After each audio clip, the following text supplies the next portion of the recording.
Ahora sí, ahora podemos empezar. Y ayer, en la clase anterior nos habíamos quedado con las sociedades africanas.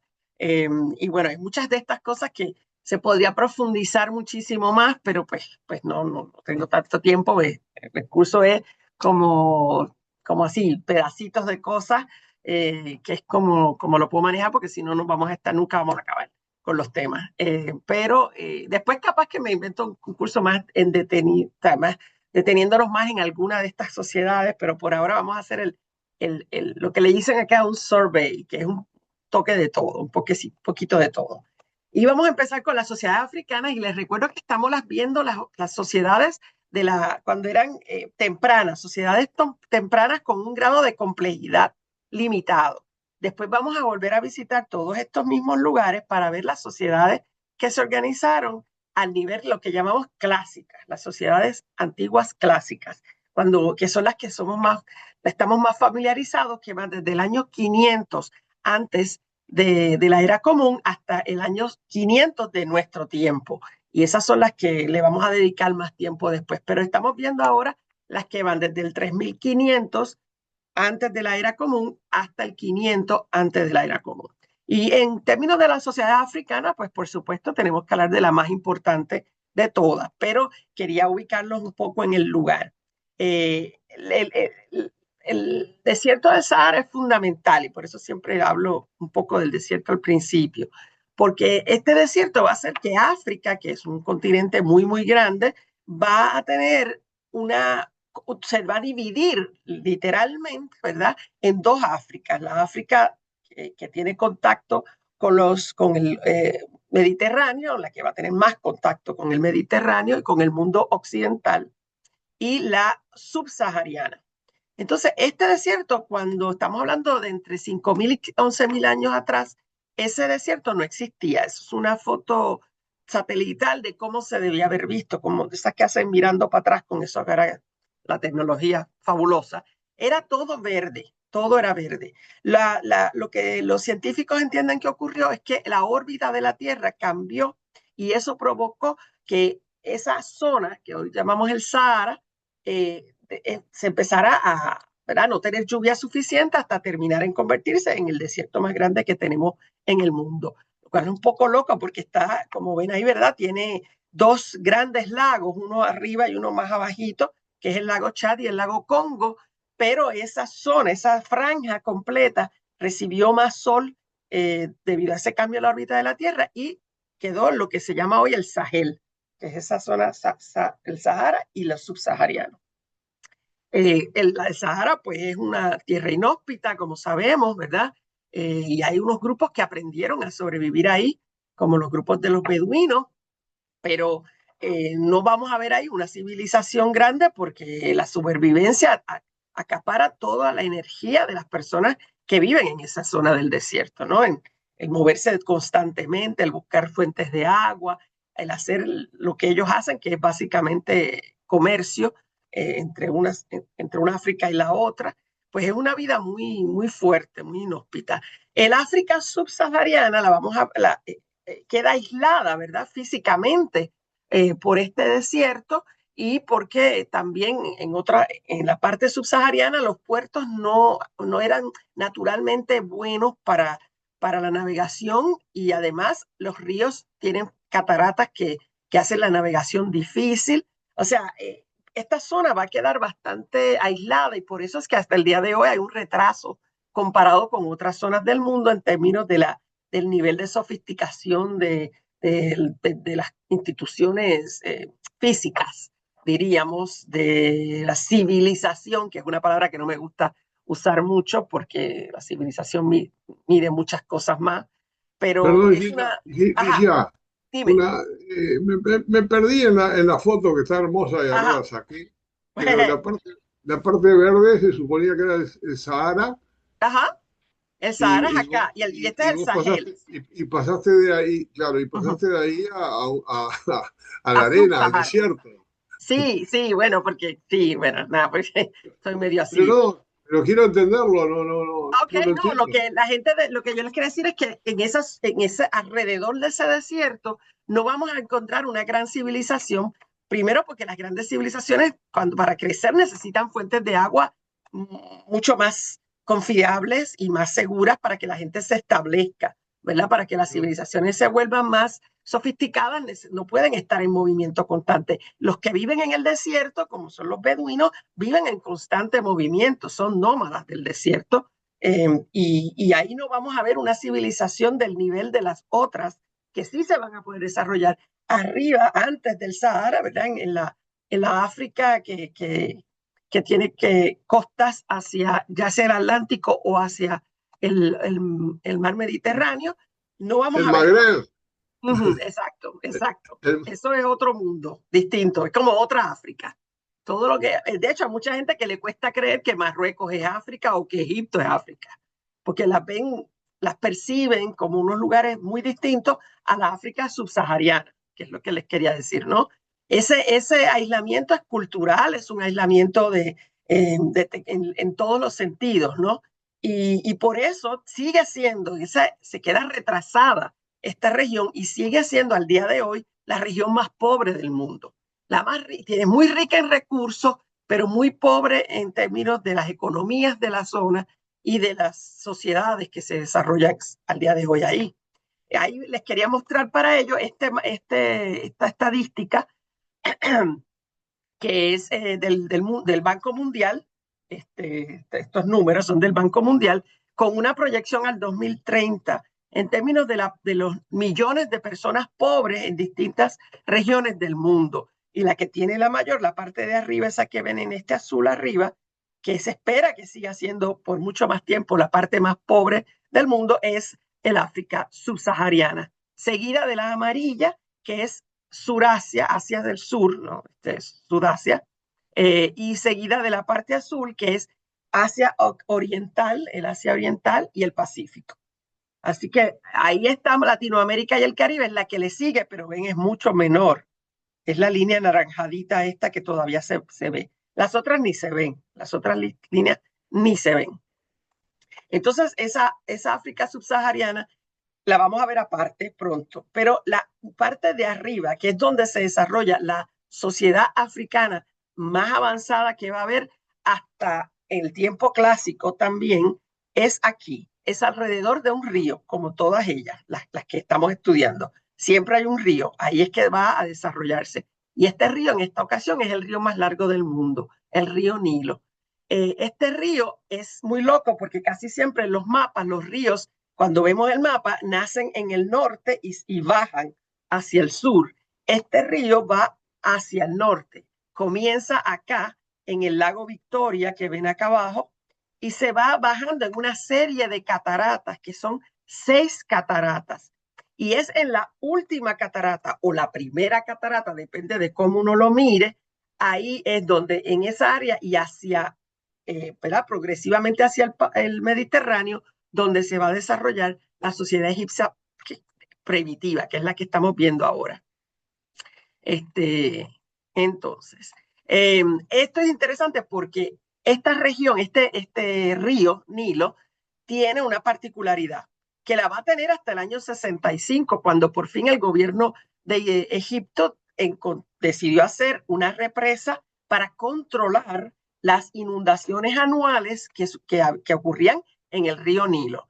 La sociedad de la que estamos hablando, la sociedad egipcia primaria, esa se va a hacer a ambos lados del río y va a aprender a utilizar para su beneficio esas inundaciones anuales. Esas inundaciones eran desde julio, mediados de julio hasta fines de septiembre, y provocaban que los habitantes de las dos riberas del río cada año, antes de esos meses, abandonaran la zona, dejaran que el agua entrara y al terminar, ¿verdad? Entrar y se llenaran sus cultivos, eran cubiertos por agua, el agua ¿verdad? Iba bajando el nivel para fines de septiembre y ahí los habitantes regresaban y volvían a desarrollar la agricultura hasta el año siguiente. Eso fue muy bueno porque creó una área, valles muy fértiles, porque todo ese sedimento arrastrado en esas inundaciones se quedaba era absorbido por el suelo y hacía que fuera muy, muy fértil. Así que ellos aprenden a vivir alrededor del río, ¿no? No controlar el río, sino vivir alrededor de lo que el río hacía. Fíjense aquí, acaban a lo que se le llaman mucho la primera catarata, pero si empezamos desde el lago Victoria sería la última catarata, y de ahí hacia el norte, en ambas riberas del río Nilo, es donde se va a empezar a desarrollar esta civilización egipcia, entre el 3000 y el 2000 antes de la era común. La franja de tierra es bastante estrecha, es entre 3, en algunas partes 3 kilómetros a 32 kilómetros de ancho, siguiendo el río, como el río se mueve. Y la primera ciudad principal de este lugar, ¿verdad? De esta civilización es acá arriba, aquí es Memphis, la ciudad de Memphis. Y ahí ese Nilo va a ser navegado por estas personas que van a hacer comercio con otros grupos humanos que no estaban tan organizados como los egipcios, pero que sí vivían en el resto de África, y con ellos hacían trueque, negocio de trueque, y traían cosas valiosas para ellos proceder y luego venderlas a los fenicios ¿verdad? A los otros grupos que quisieran hacer negocios con ellos. Ahí crearon este tipo de embarcación. Esto es una recreación de las embarcaciones que utilizaban para moverse por el Nilo. Por supuesto, cuando van en una dirección, ¿verdad?, hacia el sur, tienen que hacer un esfuerzo por ir en contra de la corriente. Perdón, cuando van hacia el norte, porque este río va de sur a norte. Cuando van de sur a norte van con la corriente, pero cuando vienen desde el Mediterráneo, ahí tienen que utilizar viento, ¿verdad? Y utilizan las velas para ir en contra de la corriente, literalmente. Hacen, como les decía, ese comercio mucho con los fenicios, comercian mucho con otros grupos africanos, y ellos, los egipcios, van a tener unos productos que otros quieren, y así pues se va a ir dando ese intercambio de productos a lo largo de esa navegación por el río Nilo.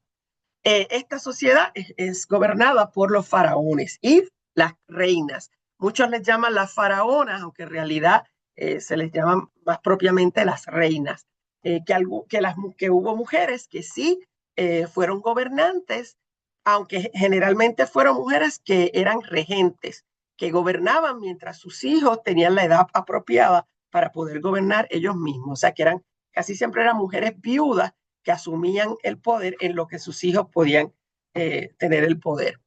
Estos faraones le decían ya a la gente, ya tenían esa sofisticación de haber llegado o sea, se les ocurrió que utilizar a los dioses que toda la población reconocía como que eran poderosos, para alegar que ellos eran también dioses, ¿no?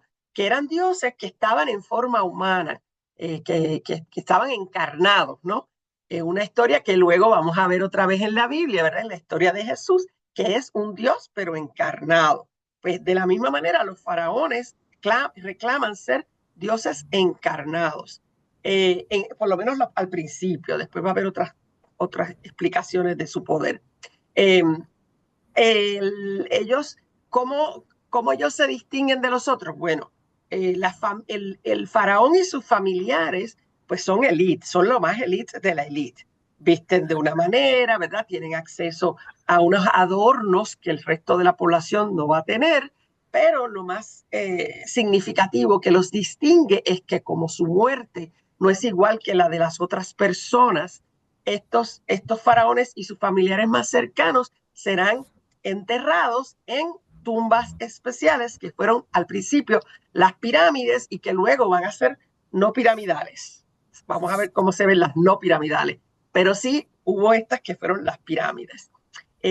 Aquí hay una de ellas, que esta es una reina que, como es de un periodo más posterior, o sea, del 1400 antes de la era común, ya ella está en el Valle de los Reyes, se le llama, algunos le llaman el Valle de la Muerte o el Valle de los Reyes, que es mucho más hacia el sur, si lo vemos desde el mapa, y que es este lugar que ven aquí a la derecha.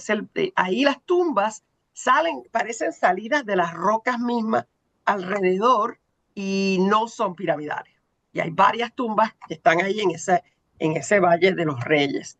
Hatshepsut Hatshepsut fue una de esas reinas que tiene ahí su templo funerario. Pero las que más conocemos son las pirámides. Esta es la más grande de todas, la gran pirámide de Keops o Khufu, como la llamarían los africanos, y esta es la más grande de todas, tiene más de 2 millones de bloques y cada bloque con un peso se los puse en toneladas, sí. Bueno, pesan un fracatán, vamos a decir, pesa un fracatán. Y fueron construidas por miles y miles de trabajadores. Muchos de ellos eran trabajadores normales, otros eran esclavos, unos eran trabajadores que dedicaban parte de su tiempo al proyecto, al gran proyecto, y otros eran esclavos que se utilizaban a tiempo completo para estas tareas.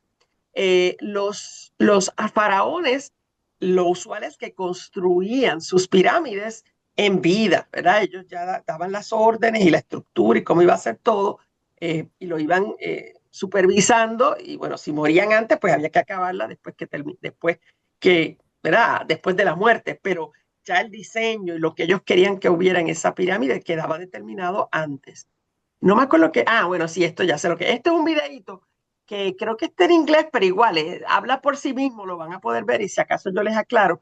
Es la teoría más aceptada hasta ahora de cómo se construyeron estas pirámides, porque ustedes recordarán que en los años 70 y 80 las pirámides fueron un tema de mucho interés para la gente, y había muchas teorías que salían estos fueron ningún ser humano, los seres humanos no pudieron haber construido este edificio con estas medidas tan exactas, no podían haber tenido el conocimiento de ingeniería para construir estos edificios, y se paseaban las teorías de que había vida extraterrestre que había intervenido en la construcción de estos edificios porque no se podían explicar cómo las personas pudieron traer de unas áreas lejanas estos pesados bloques y cómo los pudieron poner tan meticulosamente para que encajaran perfectamente en estas estructuras. Pero hay una teoría de cómo lo hicieron y esa es la que les quiero enseñar. Así que les muestro el videito que debería funcionar. Vamos a ver si me hace quedar bien el videito. Ok. Lo están viendo, ¿no?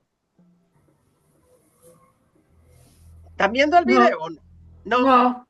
Ok, no funcionó. Ok, se los pongo después entonces, ni modo, porque hay algo que no sé cómo hacer con...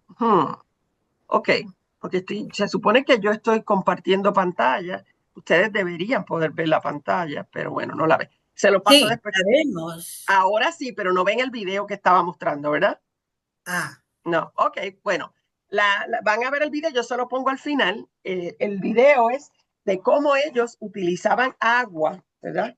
Para transportar, para hacer la base. Primero, cómo hacer la base de la pirámide, cómo ponen agua para estabilizar, además de piedras, rellenan con agua para que quede planito, planito perfectamente, y cómo van haciendo como unas rampas. Creo que acá, creo que en esta foto pueden ver un poco de esa idea. Ya cuando va subiendo a construir las partes más de arriba de la pirámide, lo hacen a través de de rampas.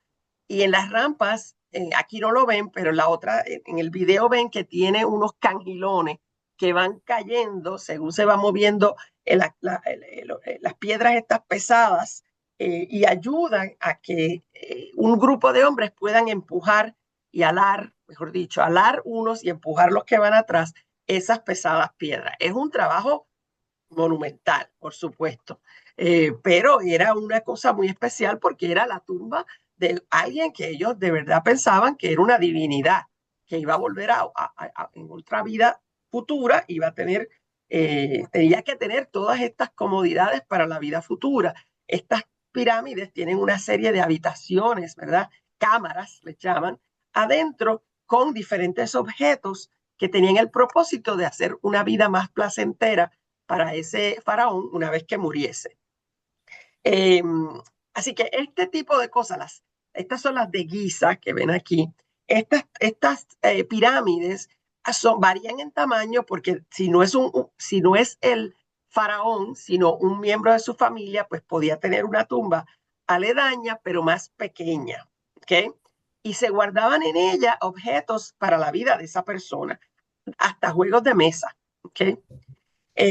Claro, solo el faraón y sus familiares podían contar con este privilegio de ser enterrados de esta manera, ¿verdad? Los otros pues debajo de la tierra como todo el mundo. Y claro, podemos interpretar por qué se le ponen todos estos objetos. Pues claramente es porque hay una expectativa de una vida posterior. Porque si no, ¿para qué le vas a poner objetos y cosas de comer ni nada, no? Este es el Valle de los Reyes. Ven que es mucho más abajo. Acá, lo ven acá abajito, que cuando los otros son arriba, ¿no? Las pirámides están más arriba. Esto es mucho más abajo y es un valle muy grande y las tumbas, la mayoría son como unos montones. Desde afuera se ven como unos montoncitos de piedra que se levantan. Algunas son más majestuosas, como esta que ven abajo, con unas figuras gigantescas, esculturas gigantescas en la entrada, pero muchas de ellas parecen como digamos, como una especie de hormigueros con una entrada y todo está construido debajo de la tierra. Ese es un segundo periodo donde se empiezan a construir de esta manera. En ellas, ¿qué es lo que el protagonismo que hay en estas tumbas? Es claro, el cuerpo, ¿verdad? Y ese cuerpo es trabajado de una manera muy particular que ellos aprendieron, era la manera ideal para conservar esos cuerpos, para que en esa vida futura ese cuerpo estuviera bien, ¿no? Por si reencarnasen de nuevo o cualquier cosa, ¿no? Entonces, el proceso, tengo un video, pero se lo voy a tener que mandar después porque ya sé que no va a funcionar el video. Pues puede intentar, pero sospecho que no. Pero era un proceso que tiene que ver con uso de aceites y resina y lino, telas de lino, varias capas de telas de lino. Lo que los mantenía bien derechitos era un trozo de madera, como ven aquí a la izquierda, que tenían como una tabla fina de madera sobre la que se ponía el cuerpo. Ese cuerpo, antes de hacerle todo el proceso, había que sacarle los órganos internos, ¿verdad? Porque explotan, ¿no? Si no hacen pum, no. Había que extraérselos. Con frecuencia eso se hacía a través de la nariz. Se sacaba, por ejemplo, el cerebro, cuando ya se deteriora, se agua y se lo podían sacar por la nariz. Con una, ¿verdad? Como decir, no sé, creo que, déjame ver si lo tengo en la foto acá, espérate, ya mismo vuelvo a esto. Sí, no. No, como si fuera un sifón, como sifoneado fuera. Le sacaban los órganos internos a través de las fosas nasales. Otros órganos que estaban en el estómago, esa área, los podían abrir, sacarlos y los guardaban en vasijas, como estas vasijas que ven aquí, las vasijas canópicas se llaman, los vasos canópicos. Espérate, ya les muestro esto. Ok, esto que ven sería entonces la momia, es lo que le llamamos al cuerpo en sí, que siempre iba a tener una máscara funeraria, ya fuera en el sarcófago, que es la caja de madera donde se guarda el cuerpo ya preservado, o en los pies también, siempre a los pies, ya sea de la propia momia o del sarcófago, el nombre de la persona. ¿Quién es esa persona que ha sido, verdad, momificada y preservada en esa tumba? También les quería poner, ¿verdad? Porque es cosa curiosa, que sí sabemos que en Egipto fue donde primero se domesticaron los gatos. Hay una gran presencia de los gatos en, ¿verdad? En la escultura, como ven ahí, también en las pinturas, tanto en las pirámides como en los templos. Como ven aquí, ven el gato, no sé si lo ven aquí el gatito, que está como jugando o tratando de comerse esos pájaros, no sé, pero hay un gatito ahí en el medio. Y sí, los gatos también, hubo gatos, probablemente gatos que eran posesión de la persona, del faraón que fuese, que también fueron momificados. Y está el cuerpo dentro de su sarcófago, y aquí ven algunos de esos sarcófagos de gatos. Ese proceso, otra vez, solo se le hacía a los faraones y sus familiares más cercanos, y después se abandonan, ya luego no se momifican más. Pero en ese periodo, hasta el año 500, antes de la era común, pues sí se hacía de esta manera.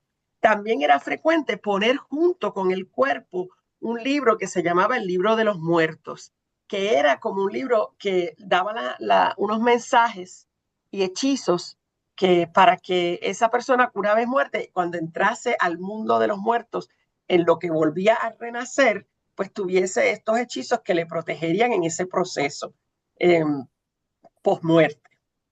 Ese perro que ustedes ven aquí es el dios del embalsamiento, se llama Anubis, y lo vamos a ver siempre en cualquier pintura, o ¿verdad? Sobre todo pinturas en las paredes de las mismas pirámides, porque es el dios del embalsamamiento. Entonces protege el trabajo de embalsamamiento que se había hecho. Deja ver si ahora funciona esto, pero sospecho que no. No lo van a ver, ¿verdad? No ven nada. No ven el vídeo, ¿verdad? Friday is company No. karaoke. Todavía no, No. pero parece No va a salir. Se los paso después para que lo vean porque está bien chévere ese video. Es de una tumba muy peculiar, pero aunque no, capaz que no entienden lo que dice, pero es que no pude conseguir en español, que es re difícil conseguir muchas cosas. Espérate espérate, your screen sharing, donde ahora me perdí yo dónde estoy. Espérate, déjame buscarme. Ahí ya estoy. Ok, ya me encontré. Ok. Este es el sarcófago, ¿verdad? Este en particular que ven a la izquierda es y a la derecha es el de Tutankamen. Y esta foto es del momento en que lo encuentran. Ven que estaba todo como sucio y tuvieron que limpiarlo, pero este es un sarcófago muy especial, tiene mucho oro. En el caso de Tutankamen hay mucho oro en esta tumba. Ahora ya mismo les muestro más fotos de Tutankamen. Cuando les decía que hay un proceso después que las personas mueren, las personas van a ir a un juicio y en ese juicio interviene Osiris. Osiris era el esposo de Isis, que ahí ven a Osiris acá arriba y a Isis aquí a la izquierda. Son dioses. Y la historia era, que es una historia también interesante, es que en un momento dado Osiris tiene una riña con su hermano Seth y el hermano lo mata. Pero no solo lo mata, y ahí vemos esa historia otra vez del hermano que mata al hermano y que hay unos celos entre hermanos. Lo mata y lo pica en pedazos y tira los pedazos por todo el mundo. Claro, cuando hablamos siempre en estos periodos de la historia, cuando decimos todo el mundo, es todo el mundo que ellos conocían. O sea, ellos no conocen hasta dónde llega el mundo. Siempre hay que tener eso en mente. Decimos todo el mundo, probablemente los alrededores de donde ellos estaban. Pues en su historia, esos pedazos de estos dioses, que por supuesto no son humanos, son dioses, pero hay que imaginar que tenían cuerpos que podían ser descuartizados y que podían ser dispersados. Cuando él hace eso, ella, Isis, que lo ama intensamente, en un acto tremendo de amor, va por todo el mundo recogiendo los pedacitos de Osiris y los pone todos juntos y le pide a los otros dioses que por favor le den vida, que le devuelvan la vida a Osiris. Y Osiris, entonces, ¿verdad? Por el acto de amor de Isis, o sea que es una historia muy romántica, le recibe no solo la vida, sino la vida eterna. Y lo hacen Dios del inframundo. Entonces, ahí lo ven a él, acá les muestro, cómo ellos entendían, los egipcios, cómo era lo que pasaba cuando la gente moría. Cuando la gente moría, ellos pensaban, me dice acá que hay una momia en el Museo de la Intendencia, me dice acá Ronald. Así, ahora temporalmente, Ronald, o siempre. Es decir, es una momia que está ya hace mucho tiempo, Ajá. no me acuerdo por quién fue donada, Ujú. pero además, ¿cómo se llama? Está abierta de una forma en la cual uno puede ver todas las capas que cubrían, ¿cómo se llama? El cuerpo momificado. Está en el subsuelo y es por la calle, uno entra por la calle Ejido y 18. Ok, pues fíjense, qué interesante porque cuando las personas morían, normalmente en el videito que les voy a poner después, a mí me gusta porque es una momia diferente, es una momia que le ponen un pigmento rojo para empezar, que no era normal, y tiene una ave, el ave ibis, momificado con la persona y se la ponen en el vientre de la persona, le ponen un pájaro, que eso no es normal. Normalmente se le saca al cadáver el corazón pues, perdón, se le deja el corazón. Este hombre le sacaron el corazón y le dejaron los pulmones. O sea que es una momia bizarra, la que van a ver en el videito que les pongo después de la clase. Lo normal era que dejaran el corazón. ¿Por qué? Porque el corazón iba a ir ante Osiris y se iba a pasar por como una especie de juicio, ¿no? En donde Osiris iba a poner, como ven aquí en esta balanza, y ahí ven a Anubis otra vez que está ahí, iba a poner ahí en uno de ellos el corazón de la persona muerta y en el otro una pluma de avestruz. Si el corazón era más pesado que la pluma de avestruz, entonces la persona no iba a ser inmortal. Tenía que ser un corazón tan puro que fuera menos pesado que la pluma del avestruz. Y entonces tendrían vida eterna. Así que ahí ya estamos viendo bien primitivamente conceptos de que hay gente mejor que otra, de que hay gente que tiene un mejor corazón que otra, todo eso. Acá tenemos otro concepto que fue donde primero se ha visto, que era el concepto de las lloronas profesionales. Y les quería preguntar, ¿ustedes tenían eso en Uruguay alguna vez? A ver, Creo que ¿alguien? no. ¿No? Sí, bueno, digo, decir, no exactamente profesionales, pero sí había, ¿cómo se llama? Mujeres que se acercaban, yo estoy hablando de principios del siglo XX, capaz, o fines del siglo XIX, que se acercaban a los velorios y se ponían compungidas, en fin, digo, ¿pero les hay todo un pagaban? rito en relación a eso. ¿Pero les pagaban? No estoy seguro, creo que no. Creo que no. No, pues no son profesionales, no. Mi papá, No, a mí no, me no, encanta hablar de esto porque mi papá fue llorón profesional. Cuando estaba en la universidad, en Missouri, en San Luis, Missouri, ellos no tenían dinero y pues él vendía sus servicios con su hermano, que estaba estudiando allí también, como llorón profesional.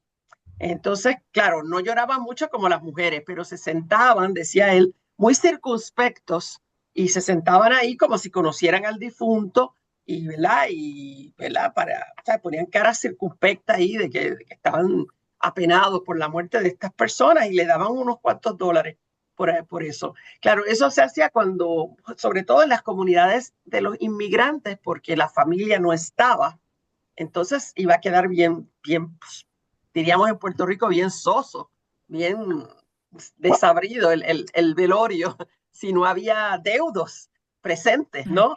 Así que era un poco como representar a los deudos que estaban en Puerto Rico, que seguramente sí estaban tristes, y ellos entonces hacían las veces de los deudos que no podían estar presentes, y les pagaban por eso. Así que estas también eran mujeres que tenían que ser, pues, había reglas, tenían que ser mujeres que no hubieran tenido hijos. O sea, solo las mujeres que todavía no habían tenido hijos podían participar de esto y ellas hacían el show completo de llorar y se jalaban por los pelos, ¿verdad? Del sentimiento y del dolor y era una muestra de, ¿verdad? De aprecio al que moría, al faraón muerto. Esto era solo para la élite que tenía este servicio, por supuesto, ¿no? Los otros no. A mí me parece muy interesante y hay muchas representaciones, como ven aquí, de esas mujeres y del trabajo que hacen y que se consideraba importante. Aquí ya mostrándole algunos objetos de Tutankamón, que es probablemente el más conocido de todos los faraones, porque cuando fue descubierto en el 1923, como ustedes bien saben, empezaron a pasar cosas años después, ¿verdad? Seguramente han leído de todas estas teorías, bueno, historias de que los que estuvieron ahí en el momento en que se abrió la tumba, todos sufrieron muertes bizarras o prematuras. La maldición de Tutankamón. Ajá, y que se interpretó como que, fíjate, tiene sentido pensar que están desecrando una tumba, ¿no? Mucha gente no lo ve así, piensa, bueno, pero eso es una cosa histórica. Bueno, pero en el fondo hay una persona, ¿no? Sigue siendo desecrar una tumba. Es una tumba muy vieja, pero bueno, es una tumba. Como yo le digo a mis estudiantes, es el abuelito, el tipo capaz que era abuelito de alguien que estaba ahí, ¿no? Y casi lloran cuando les digo eso, porque son bien bebés estos muchachos. Ven que este era fue un descubrimiento que dejó a todo el mundo atónico por la riqueza del oro y, ¿verdad? Todo lo que, y piedras preciosas que se encontraron aquí. Esta es la máscara funeraria de Tutankamón y cómo se piensa que él debía haberse visto, porque las máscaras funerarias sí representaban, ¿verdad? Bastante la fisionomía de la persona muerta. Se hacían inspiradas en cómo la persona se veía.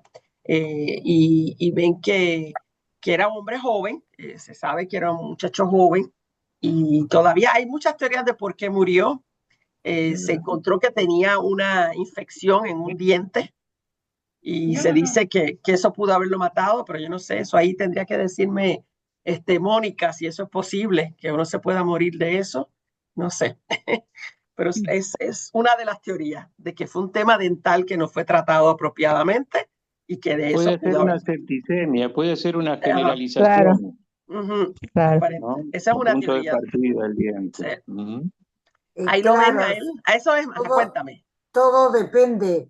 Si Ajá. se genera un flemón que se llama y que se aloja en determinadas capas musculares, Sí. puede generar esa septicemia y sí matar.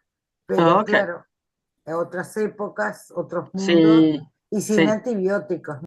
Claro, claro. Sí que sí es muy posible entonces. Sí. Pues ahí ven, él con su esposa, o sea que era un hombre joven, pero ya tenía una esposa.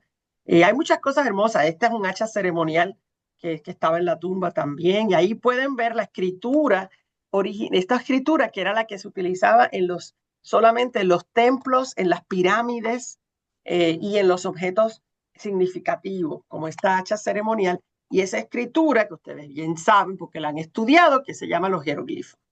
Pero ya vamos a hablar de eso.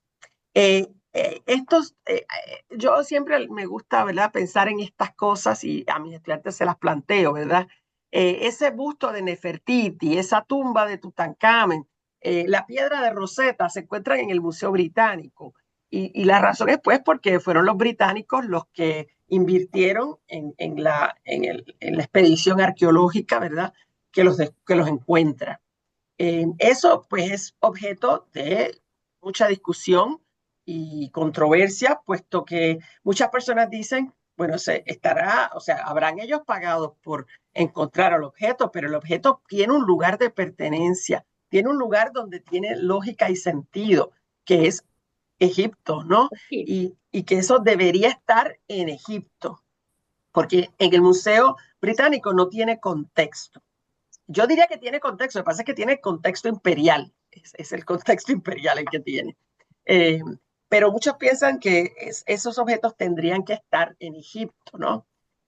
Toda una controversia. Después le voy a pasar esto porque yo no lo van a poder ver, tengo que ver cómo resuelvo esto para el futuro, donde es una ceremonia que se hizo hace pocos años cuando en Egipto se invirtió una cantidad extraordinaria de dinero en hacer un nuevo museo.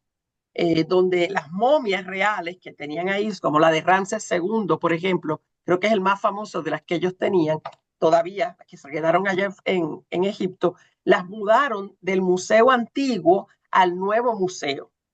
Y entonces para esa ceremonia, pues hicieron, es fastuoso, se van a quedar sorprendidos, o sea, fue una cosa tremenda allí en Cairo y eso fue el presidente que está ahora, que se me acaba de olvidar el nombre, que tiene un nombrecito gracioso. Se me olvidó ahora. Se me olvida. Pues las momias fueron trasladadas al museo y se hizo toda una celebración del regreso de las momias. Y es parte de esta controversia de que estas son las que tenemos, eran 12 momias, había de mujeres también, pero faltan momias, ¿no? Y fue un show también para que el mundo supiera, nosotros podemos mantener las momias. ¿Viste? Esto es una pregunta que yo le hago a mis estudiantes, no se las voy a presentar a ustedes para que, ¿verdad? Porque yo sé lo que ustedes piensan de esto, me parece, pero es para que vean, esa es la controversia, ¿dónde corresponde? ¿Dónde deben estar estos objetos? Y empezamos con estas momias, pero vamos con cualquier objeto. ¿Dónde deben estar los objetos que se encuentran a través de la arqueología, ¿verdad? Los debe poseer el que pagó por hacer la investigación arqueológica o lo tiene que tener el lugar donde el objeto fue creado. Y bueno, una de las soluciones que se ha propuesto a esto, porque es un tema, o sea, ahora mismo en la Corte Internacional, ¿verdad?, de las Naciones Unidas, hay un tema, ya te pongo, Ronald, en la Corte hay ¿verdad?, un caso legal entre Francia y Italia sobre quién debe tener la Mona Lisa. Creo que es la Mona Lisa, sí. O alguna, creo que es la Mona Lisa, porque creo que es la Mona Lisa la que empezó a pintar, él es, ¿verdad? Es Miguel Ángel, Leonardo da Vinci, y él es italiano, pero la empieza a hacer en Italia, pero la pintura la terminan a hacer en Francia. Y por eso es que se queda en el Louvre. Pero Italia está reclamándola también. Entonces, una de las soluciones que se ha propuesto es esta, pero déjame ir primero a Ronald. Dale, Ronald, cuéntame, ¿cuál es tu comentario? No, muy breve. Es decir, yo creo, tengo dudas de que hayan pagado, es decir, para llevar todas esas riquezas para Inglaterra. Inglaterra dominó toda esa zona sí. y tengo entendido de que, vamos a decirlo claramente, las robaron. Ahora, ¿cuál es el problema? De que existe mucho mercado negro, existió durante mucho tiempo, donde las tumbas eran profanadas y después las cosas eran vendidas en el mercado negro. Y sigue ocurriendo. Creo que Egipto como nación tiene las garantías suficientes para que retornen, ¿no?, a su propio lugar esas preciosidades, digo, ¿no? Me parece que es una devolución que hay que hacer ahora que hay garantía, porque no había garantía antes, ¿no? Es decir, ese era el argumento que utilizaban los imperios por mucho tiempo, es que esta gente no va a poder preservarlo, no tiene el dinero para la preservación de esto. Yo les voy a decir una cosa, cuando yo fui al Museo de Historia, uno de los principales de Nueva Delhi, de la India, el museo no tenía aire acondicionado, tenía ventiladores, de esos que dan vuelta, de los que tenemos en las casas, de los grandes, pero de esos. O sea, y tenían unas piezas ahí que son valiosísimas. En ese sentido, pues, ¿verdad? Uno puede entender ese argumento, pero los países han cambiado, ¿no? También, no es lo mismo de 1930. No, por supuesto. Ahora, yo estuve el año pasado en el Museo Británico viendo la Rosetta, en fin, sí, las condiciones son mejores, pero tampoco son una situación absolutamente ideal, digo, ¿no? Están rodeadas del público, alguno la toca, la Rosetta, en fin, yo qué sé, digo, no es creo que lo mejor. Pero me parece que ahora el gobierno de Egipto, con este nuevo museo, puede garantizar que esas obras retornen a donde son originarias, ¿no? Y han estado buscando, lo que pasa es que ahora con el internet siguen robando cosas, porque siguen apareciendo tumbas. Por supuesto, sí, claro, y van a seguir, por supuesto. Sí, claro. Y en el internet se venden rapidísimo, dicen. Ofelia, dime. Mercado Libre. Dale, Ofelia. La última cosa, my name is Ronald, not Donald. Sí, me equivoqué, es que tengo a Donald Trump en la punta de la lengua, mijo, me tienen loca aquí con eso. Perdón. Sí, lo que yo quería decir es que coincido eso que dijiste, ¿no? De que no podemos juzgar con los criterios actuales las infamias que se hicieron en otras épocas, porque la cultura era otra, los valores eran otros. Hoy son infamias, los vemos así, como una infamia, pero y que tendría que de alguna manera solucionarse, porque hay enormes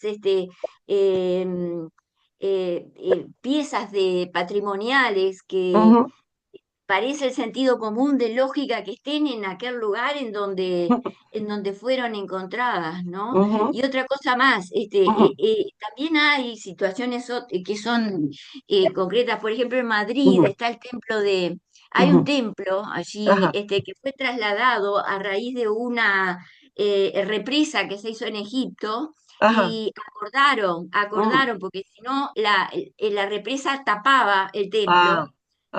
Entonces los estados acordaron, incluso creo que fue a nivel de la ONU esto, dónde poder, qué país podía acoger ese templo para para conservarlo y que fuera visto por el público, ¿no? Creo que incluso fue una iniciativa a nivel de Naciones Unidas esto. De Egipto a España, dices tú. En Madrid, el templo de Devot se llama. Porque hubo una represa y lo tuvieron esa que entonces represa desmontar, tapó. como tuvieron que desmontarlo piedra a piedra. Piedra a piedra. Y volverlo a montar. Wow. Imagínate lo que habrá Porque costado si no, eso. el agua lo tapaba. Wow. Sí. Y como eso creo que hubieron otras situaciones, entonces se hizo un llamado y hubo un acuerdo, un arreglo en ese sentido, ¿no? Claro. Para conservar la estructura. Y que la gente la pudiera ver, porque ya debajo del agua, ahí no la iban a ver, ¿no? Claro. No, y además Sí, era muy costosa reinstalarla para Egipto, creo. No, sí, no, en ese momento. Sí, qué interesante. Me imagino que habrá unos acuerdos especiales de accesos y cosas cuando investigadores egipcios quieran ir allí y verlo, que puedan facilitarle todo, me imagino. Porque esa también es parte de la idea, ¿no? Que sirva para aumentar el conocimiento, ¿no?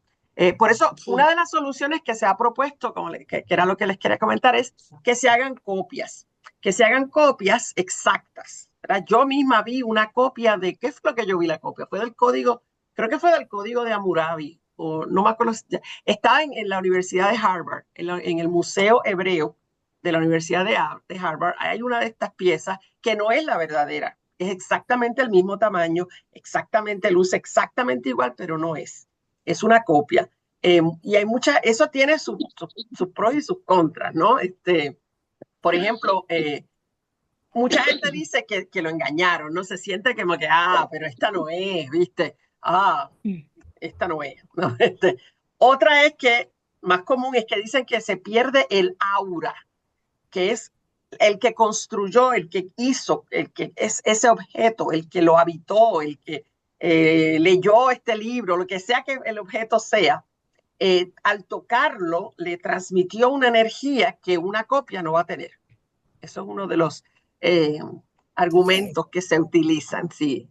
Pero las ventajas son que los originales se pueden mantener protegidos en un lugar donde sí se preserve mejor y así, porque tenemos que pensar en cosas que pasan. Estos objetos sabemos que se prestan, ¿verdad?, a otros museos para que viajen, a veces objetos que viajan.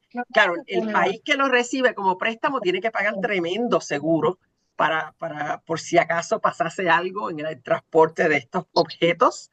Yo me acuerdo cuando en el 2010, el terremoto de Chile, el terremoto que hubo en Chile en el 2010, estaban ahí parte, no todos, pero de los hombres de terracota de la tumba de Chin. Entonces, hubo un terremoto. Suerte que ese museo es bajo tierra, como que uno baja y esa parte estaba bajo tierra y no se afectaron los hombres de terracota. Pero imagínense que hubiera habido o sea, que se rompieran todos.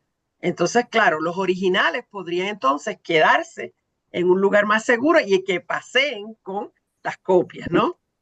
Esa sería me dice acá que ya la cueva de Altamira fue copiada. Ok, que la ponen en otros lugares como copia. Otro fue permite que más gente la vea. Y el ejemplo que les quiero dar es que en la India hay lo que ellos le llaman el Museo sobre Ruedas, porque la India tiene una historia tan rica, y la India es enorme y no tiene necesariamente, no es accesible para todo el mundo. Ir por ejemplo, a Delhi. Mucha gente nunca va a pisar Delhi, la mayoría probablemente de los hindúes. Entonces, para que puedan los niños de las escuelas ver los objetos, en vez de traer los niños, se hacen copias de los objetos principales de la cultura india y se llevan en ese que ellos le llaman los museos sobre ruedas. Son copias, pero como los niños no saben, esas copias les sirven, ¿no?, a la gente. Otro de los pros es que se pueden tocar. Y eso que ustedes están viendo en esa foto es eso mismo.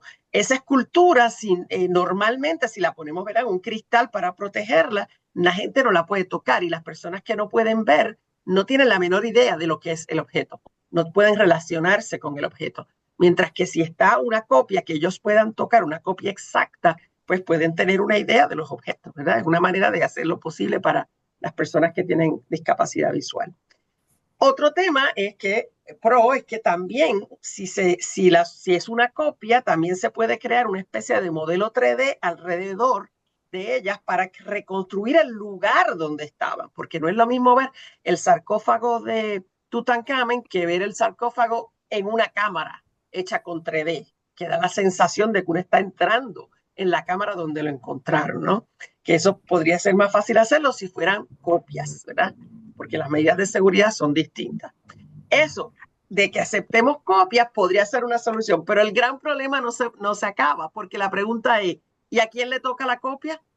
¿Le toca a Gran Bretaña o le toca a Egipto? O sea, ¿a cuál país le toca la copia? O sea, que el problema va a seguir.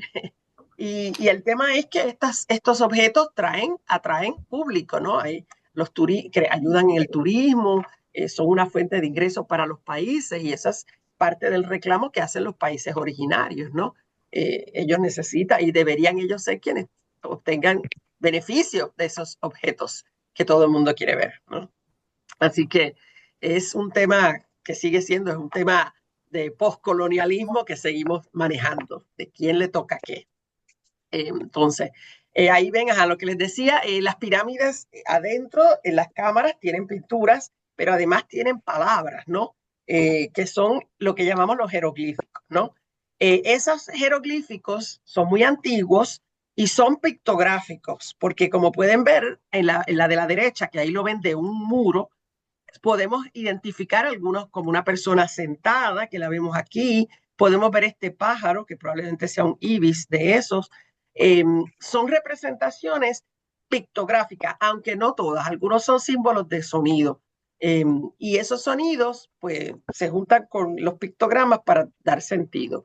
Esos jeroglíficos ya fueron, ¿verdad? Ya los conocemos lo que quieren decir, han sido descifrados.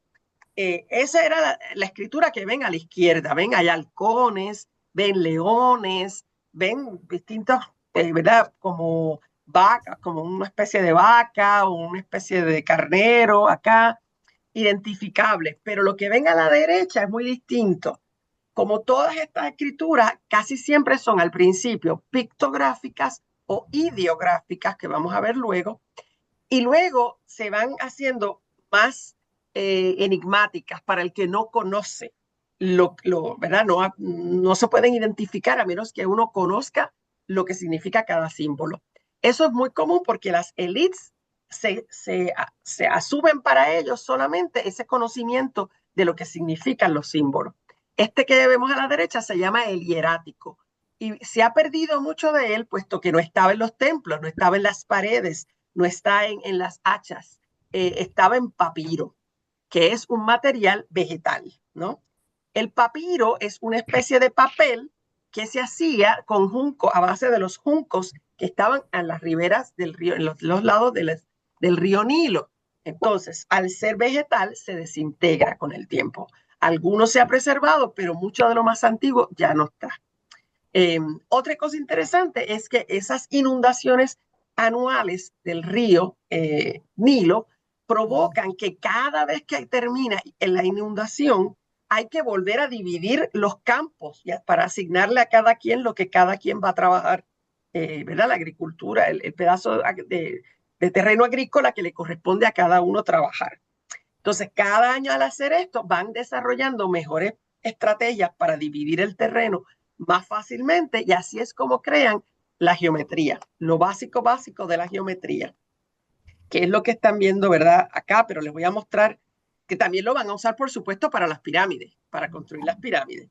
En la matemática egipcia también cada 10 cambian los símbolos, como muchas de ellas, ¿verdad? Son así, cada 10 decimales, son decimales. Ven aquí el símbolo para el 1, el símbolo para el 10, como una cuerdita amarrada para el 100 y así van cambiando el símbolo para cada uno.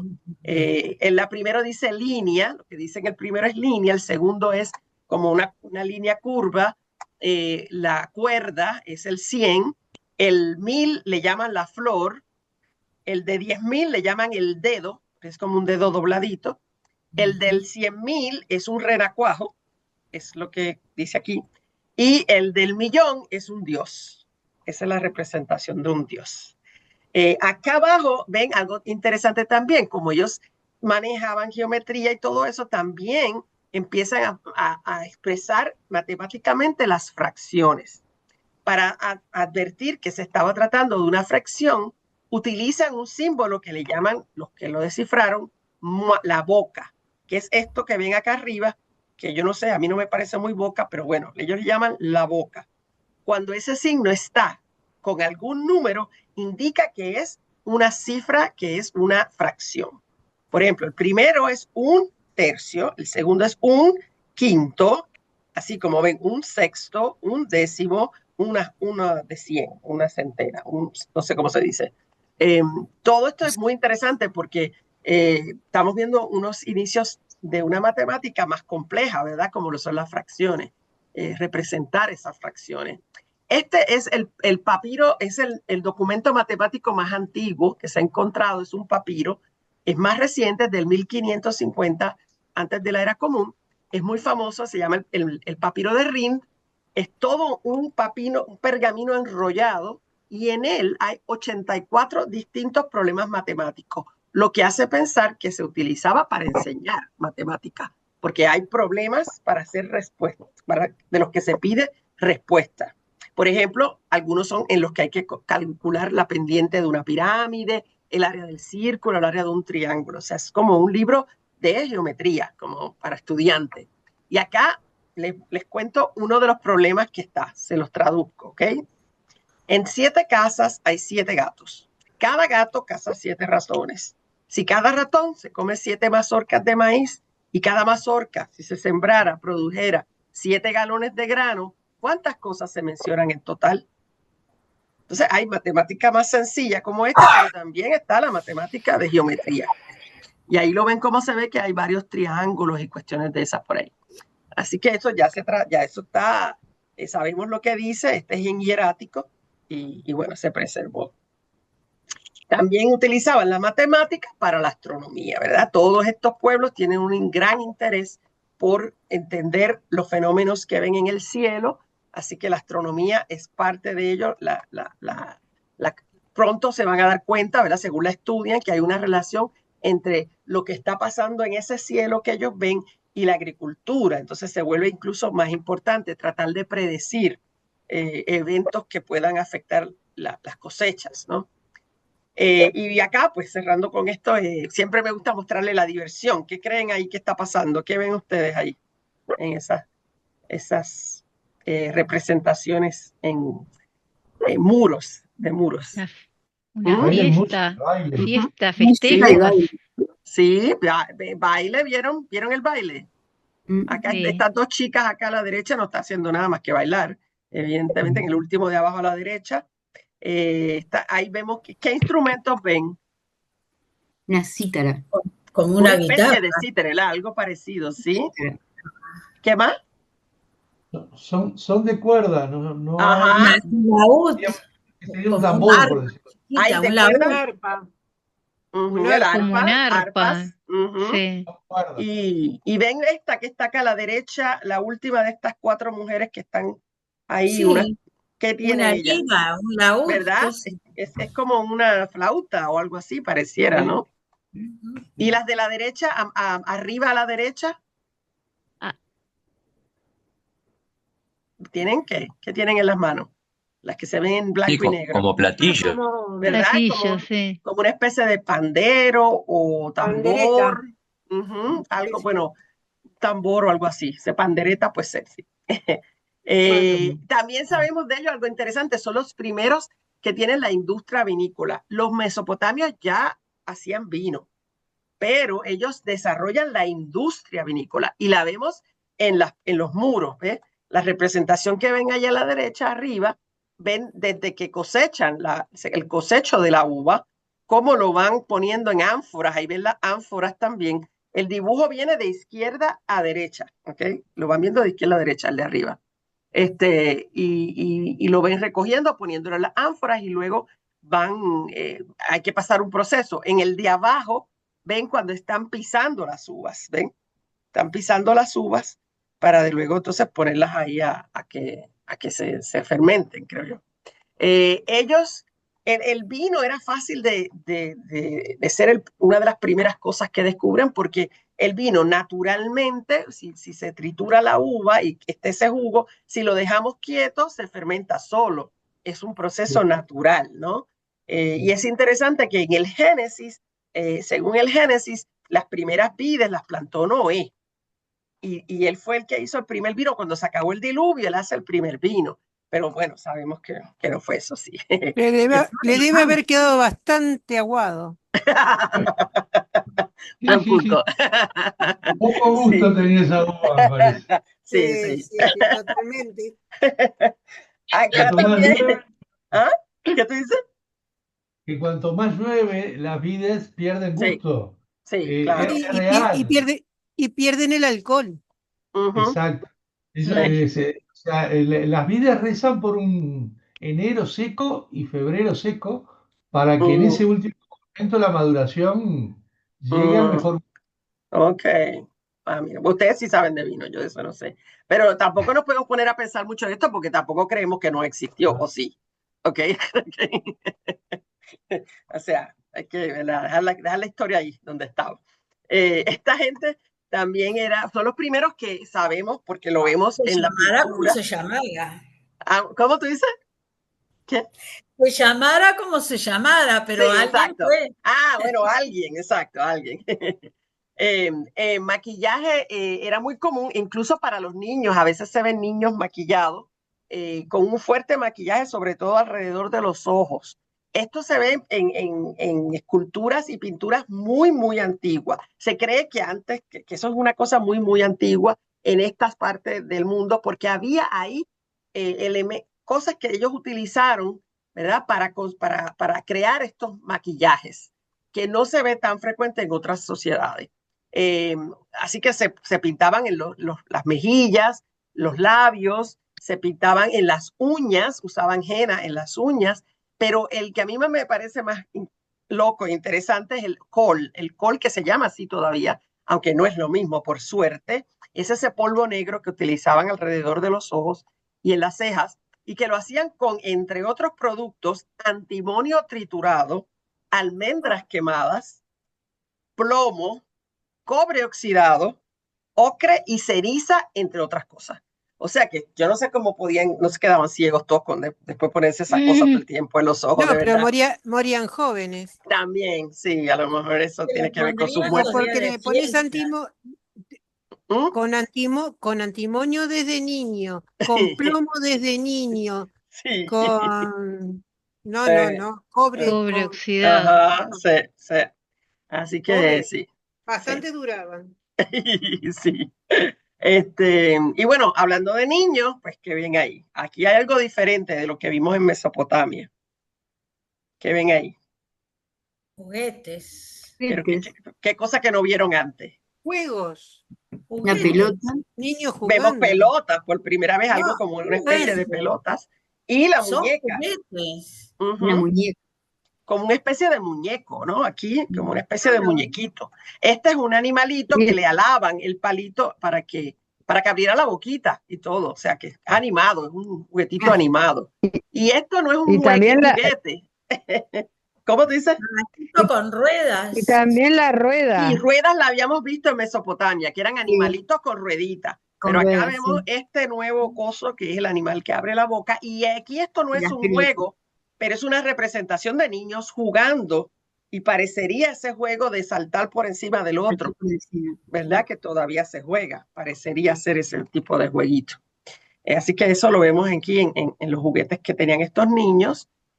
Pero para los adultos había un juego que se llamaba el Senet, y ya voy cuadrándoles con este juego, vamos cerrando, que en realidad la palabra Senet lo que quería decir es transición. Es muy, muy antiguo. Los más antiguos son de cerca de 5,000 años atrás.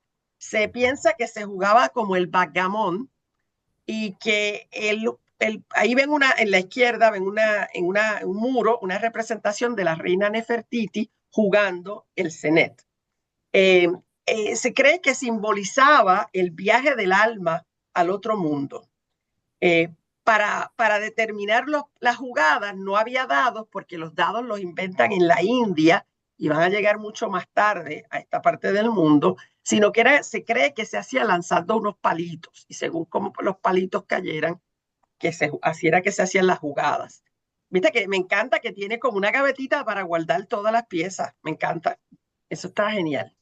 Y todas estas cosas que les he mostrado, que son las que a mí me llaman siempre la atención de estas culturas, no se quedaron en Egipto, porque Egipto, aunque estaba bastante, si uno lo mira en un mapa, y sería, che, qué lejos queda de Mesopotamia, acá, de lo que sería luego Persia, en este mapa es más posterior, ese comercio va a ir incrementándose. Al principio solo comercian en la misma zona donde están, pero con el tiempo van a continuar. Los fenicios lo van a llevar al resto de las costas europeas, en las comunidades fenicias que ellos van a establecer, pero también en la misma Arabia y en Asia. Todo este comercio va a continuar y todas estas cosas culturales va después a aparecer unas cosas en lugares raros, ¿no? Que los arqueólogos empiezan a encontrar dándose cuenta de que había un comercio general. Esta civilización primaria, porque Egipto va a volver. Hay un primer momento de un Egipto, pero vienen otros momentos de Egipto. Egipto dura hasta los tiempos de Roma, como vamos a hablar después, ¿no? De la reina Cleopatra y todas esas cuestiones. Pero en esta primera etapa de la civilización egipcia, la podemos poner que termina más o menos alrededor del 1600, porque es cuando viene un grupo del suroeste de Asia que peleaban desde el caballo, montados en caballos, y que también traían carros, ¿verdad? Los caballos que los empujaban a ellos en carros para el combate. Eso es demasiado avanzado para los egipcios, y estos pueblos llegan y dominan temporariamente, porque no es que los egipcios se mueren todos, la civilización egipcia continúa, pero bajo otras condiciones, bajo una conquista temporaria de otros grupos que van a cambiar esta civilización original. Ellos no estaban preparados para nada. Los egipcios todavía estaban peleando con escudos de madera y con flechas de punta de piedra. Cuando esta gente que viene ya viene con bronce, entonces ya es otro cuento, ¿verdad? Son de esta región que hoy llamamos India, van a venir grupos que los van a conquistar temporariamente. Así que dejamos aquí a la civilización egipcia.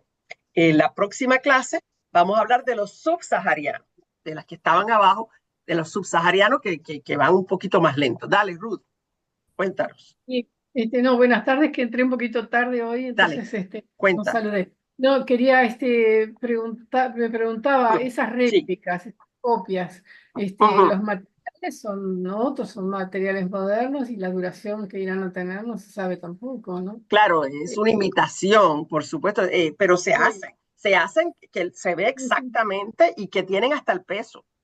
Correcto. El mismo tamaño, el mismo volumen, el mismo... Sí. Pues tú sabes cómo ahora se hace, que restauran todo y queda exactito, como si fuera, ¿no? Sí. Eso para mantener contento a los que lo van a observar, que no se sientan que están viendo algo que no es, ¿viste? Sí. Dos cositas más. Una, la clase anterior yo no la pude descargar, pero no le puse mucha cabeza, me ofrecí otros programas para poderla abrir y descargar. Así, qué raro. Sí. No sé si a los demás les pasó. Y después otra que iba a preguntar, ¿vacaciones de septiembre UNI3 tiene? ¿La qué? ¿Las vacaciones de septiembre tiene UNI3? No sé, a mí no me han dicho nada. ¿Alguien sabe? ¿Qué han dicho los otros talleres? No pregunté en ningún lado. No, pero yo no voy a estar el viernes que viene. Yo después se lo paso en el... Sí, el viernes que viene no estoy, pero no es porque UNI3, es por mí. Nunca tuvimos. No me acuerdo. No. Dígame. Si tiras alguna cosita de Etiopía, me encantaría. Puedo. Bueno, claro, Etiopía es que hemos hablado de Etiopía en el pasado de los primeros hominoides, ¿no? Que los encontramos ahí. Pero cómo progresa en el tiempo, puedo mirar un poquito a ver que encuentro algo interesante. Tranqui, sin apuro. No, pero me ponen algo, entonces después me dices que no averigüe. No, me despiertan la curiosidad, yo voy a buscar. Yo tengo que buscar, ya. A mí me no se puede interesa ser jedar, eso no se puede ser jedar. A mí me interesa llegar hasta Bob Marley. Oh, wow. Bueno, a eso sí, yo lo he estudiado porque como yo estudio Caribe, lo del rastafarianismo y esa relación con Haile Selassie, que es muy loco, ¿no? Una religión que adora a un humano. Muy subyugante lo de la relación de Bob Marley con Haile Selassie. Sí, porque el rastafarianismo piensa que él es el león de Judá, ¿no? El Haile Selassie, el león de Judá, es un descendiente directo de Jesús. Entonces, es un ser especial, pero se murió y se pudrió. Así que ahí el manejo de cómo se muere y se pudre y dónde está Haile Selassie, pues esa parte no la he buscado bien. Porque sabemos que se murió y se pudrió. ¿Cómo lo explican? No sé. Ahora me lo pusiste en la cabeza y lo voy a buscar. Soy fan de Bob Marley. Sí, claro. Y tiene toda esa mística de la marihuana, ¿viste? Tremenda. Sí, y de los cositos, los dreadlocks, los cositos que se hacen en el pelo. Era un momento de protesta. Yo creo que tiene que ver con esa época de protestar y fue su manera. Tremendo, precioso. Pero muy loco, ¿no? Que la divinidad es un hombre. Eso es muy raro. Pero bueno, también están los profetas. Ustedes no sé si saben, pero hay muchos en el Caribe que han salido y han dicho que son Cristo, que son reencarnación de Cristo, que nadie lo sabe más que ellos, ¿ves? Hay uno que es de Jesús, el apellido es que es muy loco, es un puertorriqueño que el apellido es de Jesús. Y el tipo es súper popular en Centroamérica y tiene sus sectas y sus cuestiones. Y la gente cree que él es el Mesías. ¿Y con ese apellido? Exacto, no le viene demasiado. Sí, le vino de ahí. Genial. Aunque en mi pueblo, en Isabela, en Puerto Rico, había un niño que hablaba de chiquitito, tenía como 2 años y hablaba como un adulto. Y le decían el niño que habla. Y venía la gente de todos los pueblos a ver al niño que habla y la gente empezó a pensar que el niño pues era un ser especial, ¿no? Porque tan chiquitito, ¿cómo podía hablar así?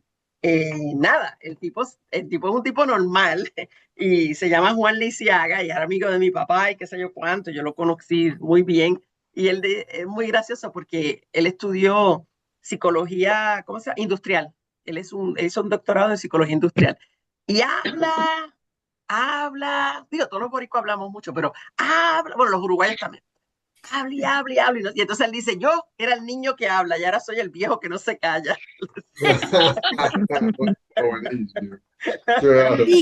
Ligia, ¿qué es la psicología industrial? Bueno, lo que yo entiendo que es la psicología industrial, capaz que no, alguien me ayuda, porque ahí está Alicia que me puede aclarar, es cómo se usan los conceptos de la psicología para que la gente sea más productiva en los centros de trabajo, en las fábricas, laboral, en las oficinas. Laboral, exactamente. ¿Verdad? Eso es lo que yo creo que es. Por ejemplo, el Musac. Acá es laboral. Es como en realidad. Sí. Ajá, dime, Cristina. No, acá también se usa, o sea, se dicta. Sí, hay especialidad, sí. Nunca lo había sentido.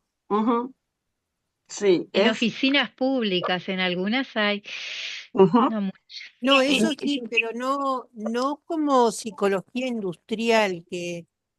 Pues acá se le llama así, psicología industrial.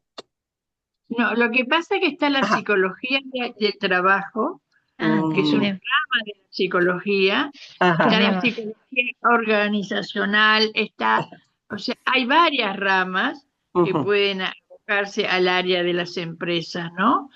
Y también dentro de esas ramas de la psicología hay corrientes, o sea, no todas, o sea, hubo todo un cambio con la psicología del trabajo, porque se empezó a estudiar el medio ambiente, las condiciones y medio ambiente de trabajo, no solo la selección, sino la salud mental, ¿no? La salud ocupacional, y así vas cada vez más encontrando ramificaciones de la psicología. Evidentemente debe haber y las hay, tipo de psicología aplicada a la motivación, a la competencia, ¿no?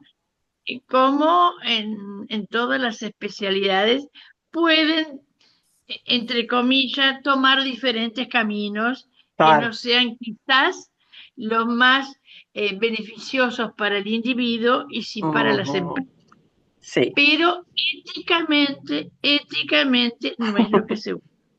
Pero en Estados Unidos, en este mundo de acá, obviamente se trata de que la productividad sea la mayor posible de los trabajadores. Pero claro. Que es otra manera de decir explotar a las trabajadoras lo más que se pueda. Claro.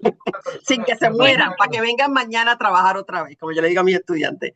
Esa es la idea. Tengo una persona conocida que hace un trabajo que no sé si se le puede llamar psicología, pero estaría dentro de esa temática. Si, por ejemplo, en una empresa va a haber una mudanza muy grande de 200 personas a otra rama u otro lado, se les prepara a esa gente para que asuman esa situación. Ni que hablar si puede haber en una fábrica de 600, 200 despidos.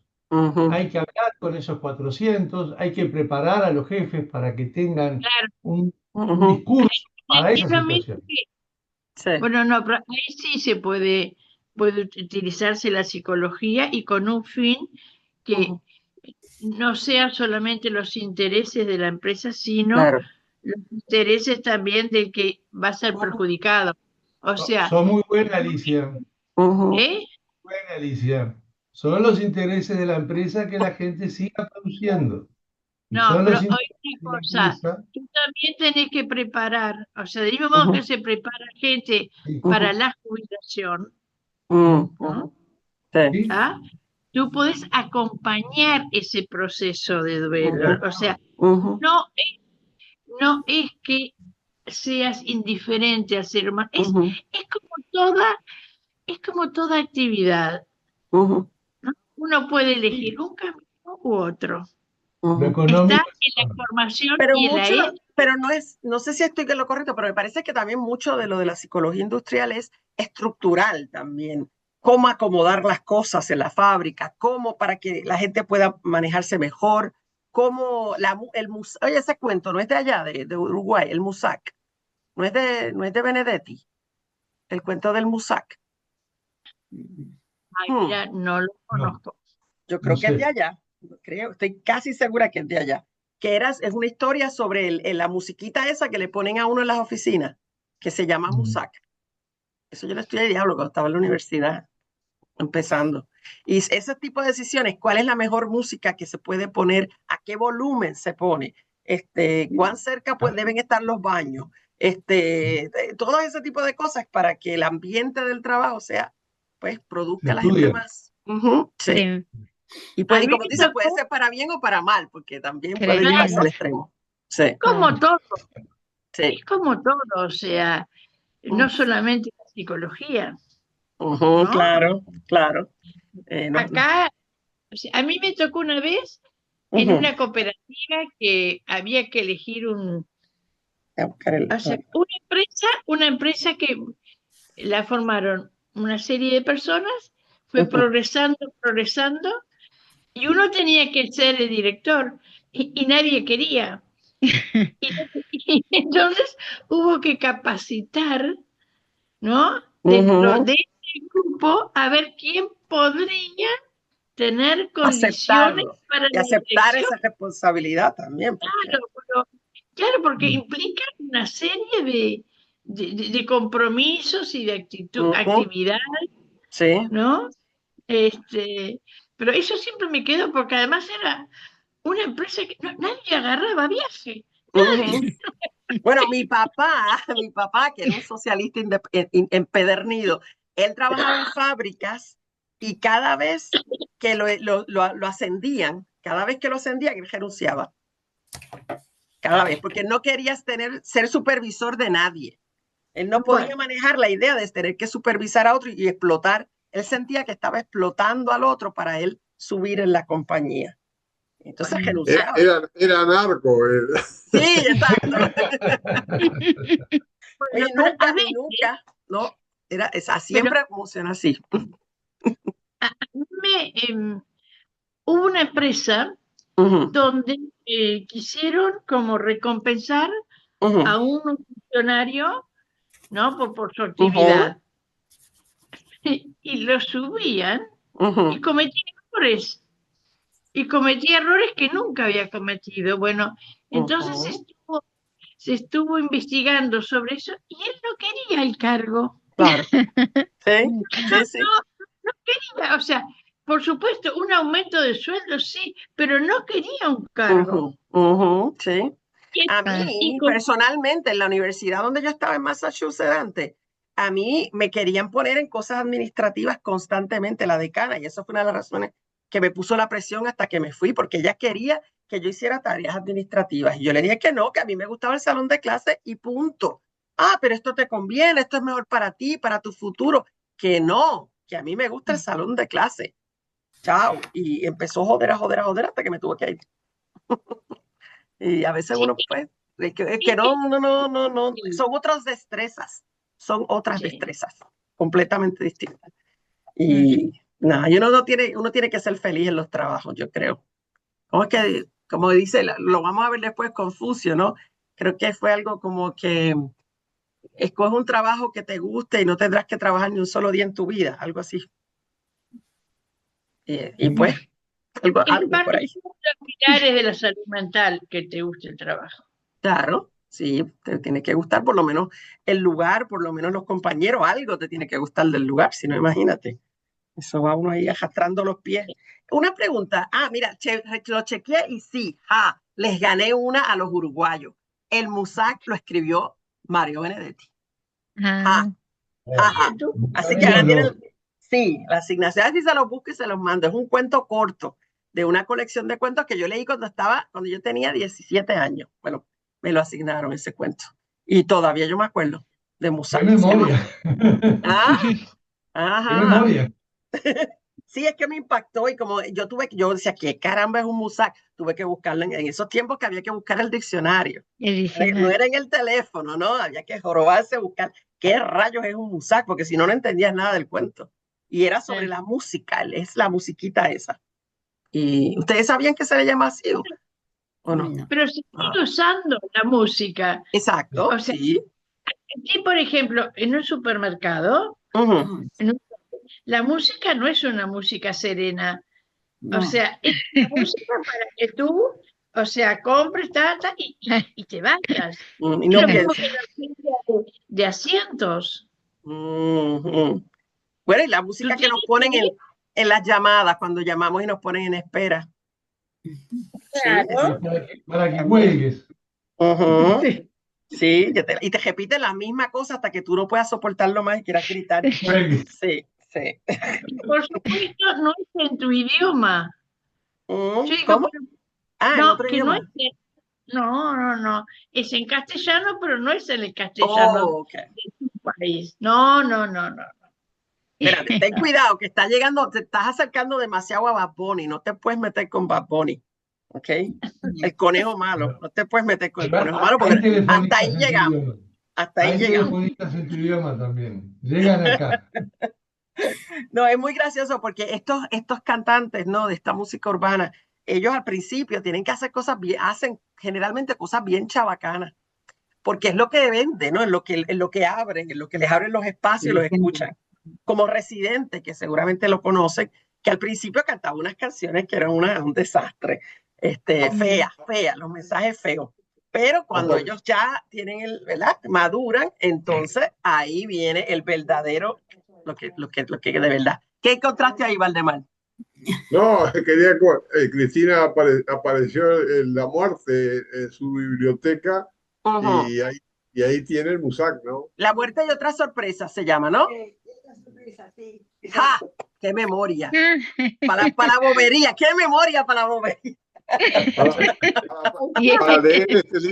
Para leer este libro en la biblioteca Cristina tenés que hacer no sé.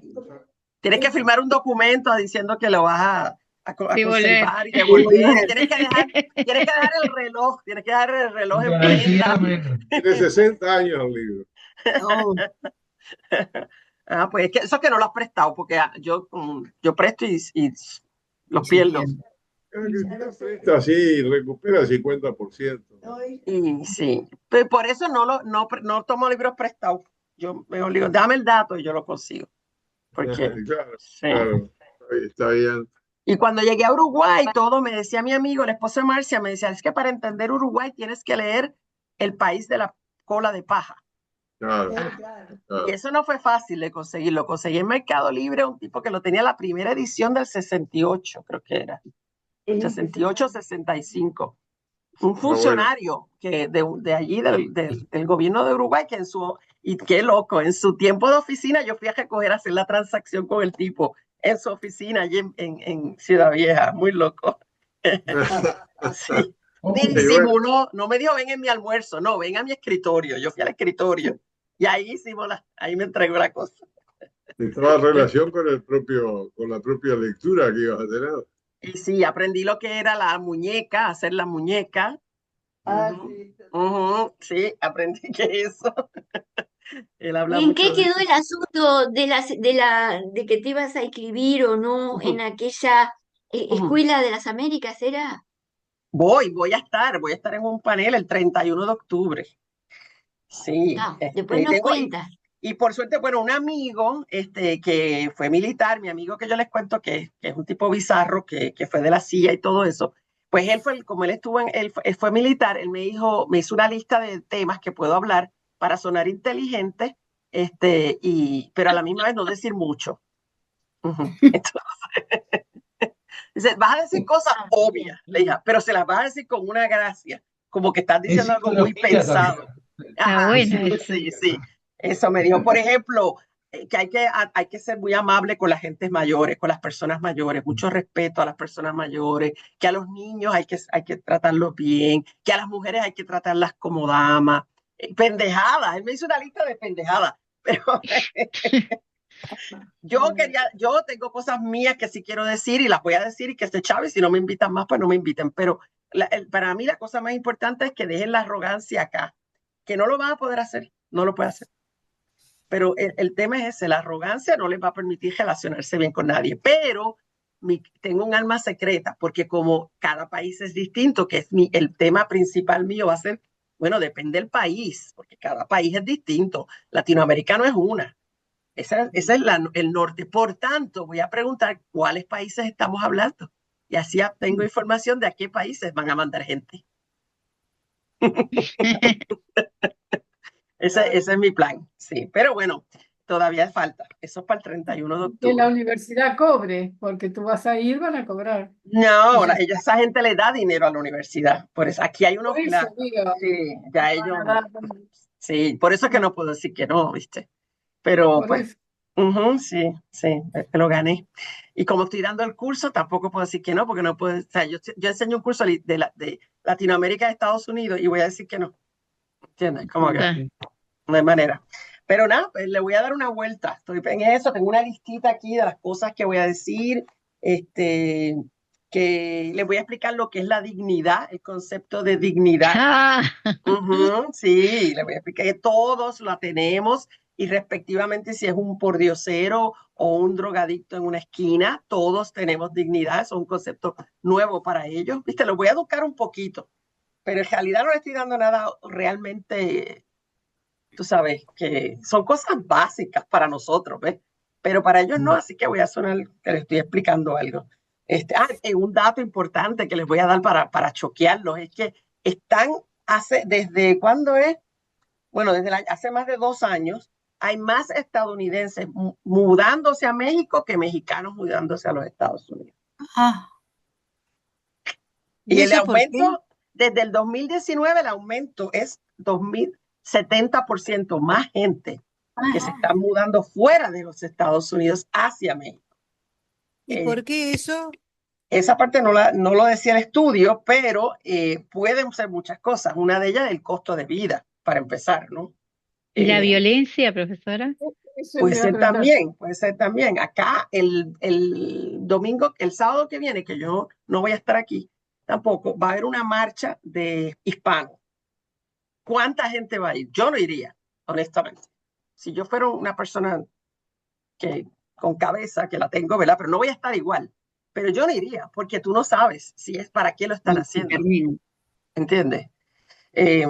No sé si vieron que el lunes pasado, aquí en el estado de Georgia, hay un escándalo brutal en Estados Unidos, porque se metió ICE, y ICE es, no sé, ustedes entienden lo que es ICE, ¿verdad?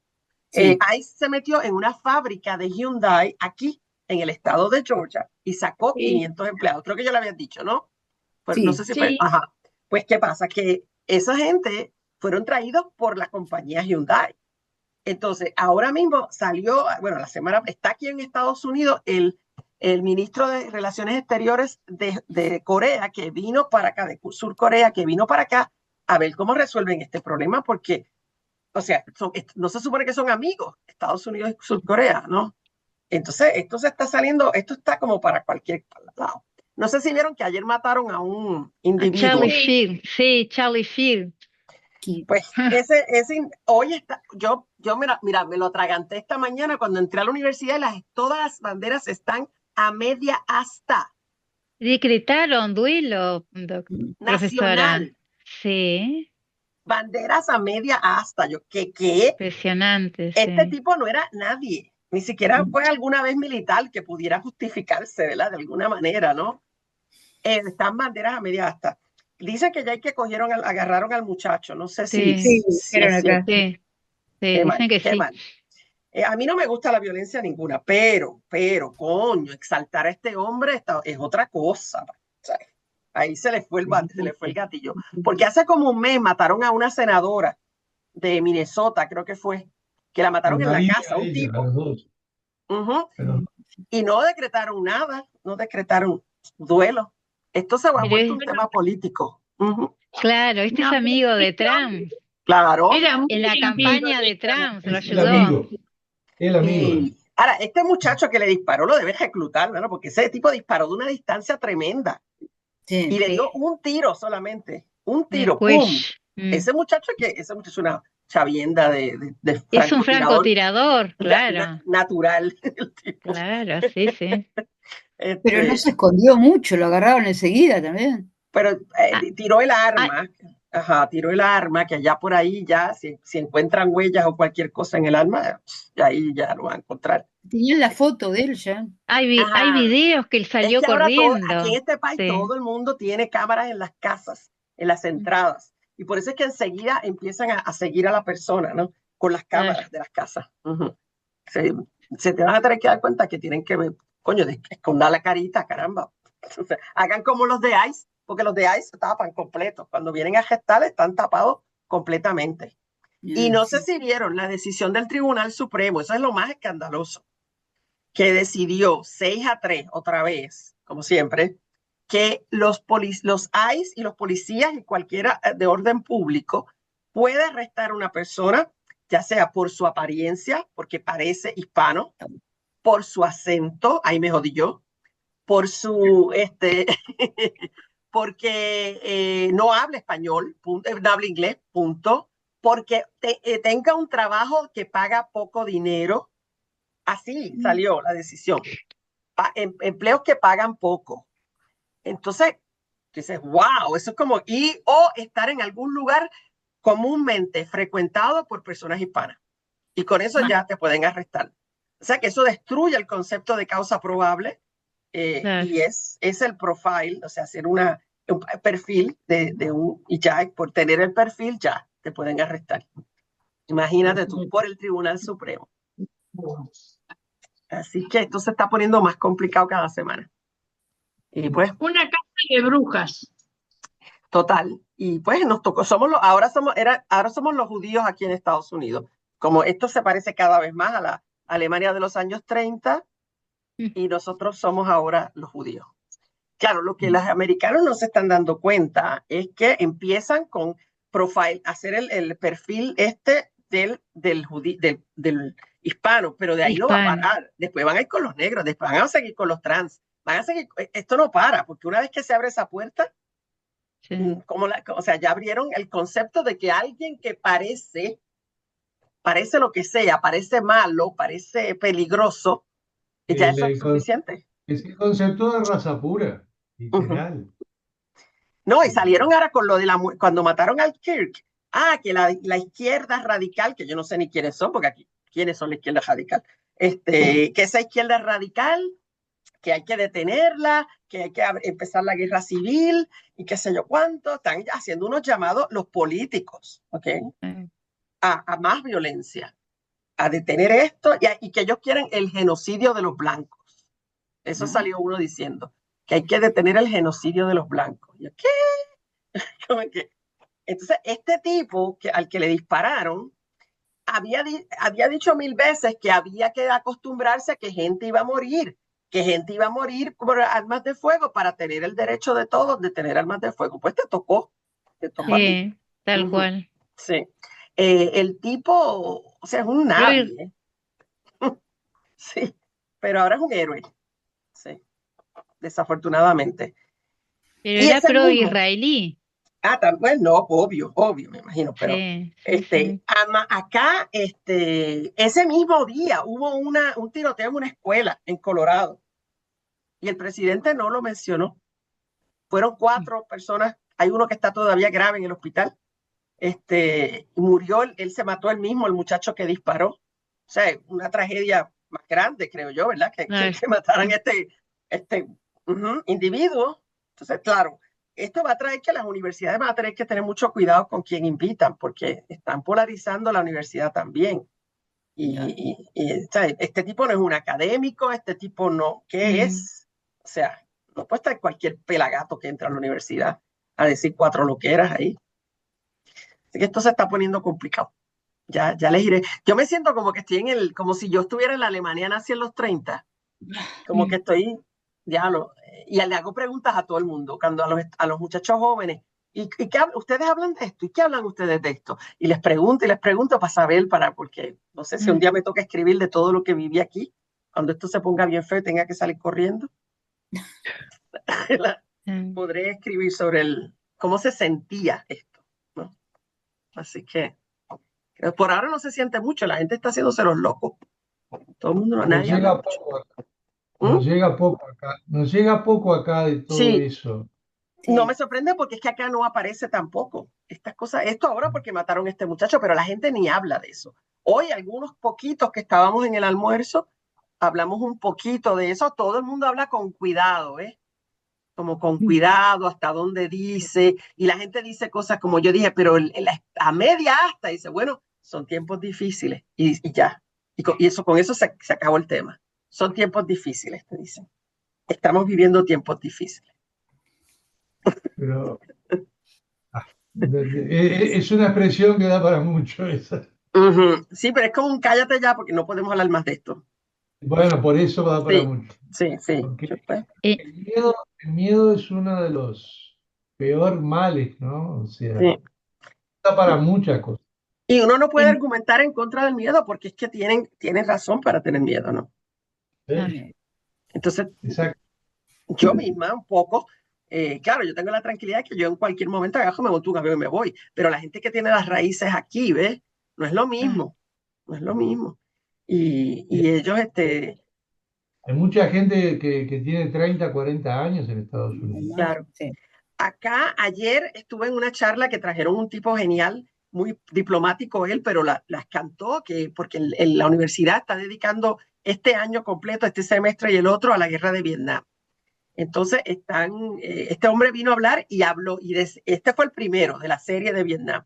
Y el tipo la cantó desde el principio, que hay que ser atrevido, porque en ese grupo, que esas actividades las pagan gente rica, que le da dinero a la universidad para atraer a estos invitados que vienen a la universidad, pero esta gente que da el dinero son todos pro-militar. Todos son pro-militar. Muchos son ex generales, ex bla, bla, bla, ex aquello y del otro, porque la base de Fort Benning está aquí. Entonces, ¿qué pasa? Este hombre abrió con decir, no si perdimos la guerra, es que esta guerra se perdió y vamos a ver las razones por las que se perdió. O sea, él parte de la premisa de que se perdió. Hace unos años aquí en Estados Unidos eso no se podía decir. la gente se hubiera puesto histérica. Con que eso no, la guerra no se perdió, esa guerra no se perdió. Y eso fue que nos fuimos, porque Nixon decidió que nos fuéramos, pero no fue que se perdió, estábamos ganando. Es un avance, ¿no? Sí, yo le dije al hombre, yo le agradezco su entereza y que usted la cantó, porque usted está abriendo esto. Entonces ya quedó claro que se perdió. Los próximos que vengan, yo espero que no echen para atrás, pero quedó, por lo menos, eso quedó como base para las próximas discusiones que se hagan sobre el tema. Estuvo muy bueno, el tipo muy diplomático, ciertamente, porque hubo un muchacho que se paró a hablar y empezó a hablar cosas que a mí me gustaron, como hablar del hubris. Hay una palabra en español para hubris, que no sea cojones, que no sea cojones. Espérate. Coraje. No, pero no es como, déjame ver, hubris en español. Audaz. Déjame ver. Sale arrogancia, dice acá. No sé si sea la única palabra que... Altanería, insolencia, soberbia, ultraje, desenfreno, desmesura. Esas son todas las que salen. El hubris, él decía, de los políticos cuando nos mandan, porque este muchacho estuvo en Afganistán varias veces, que nos mandan a nosotros a estas guerras.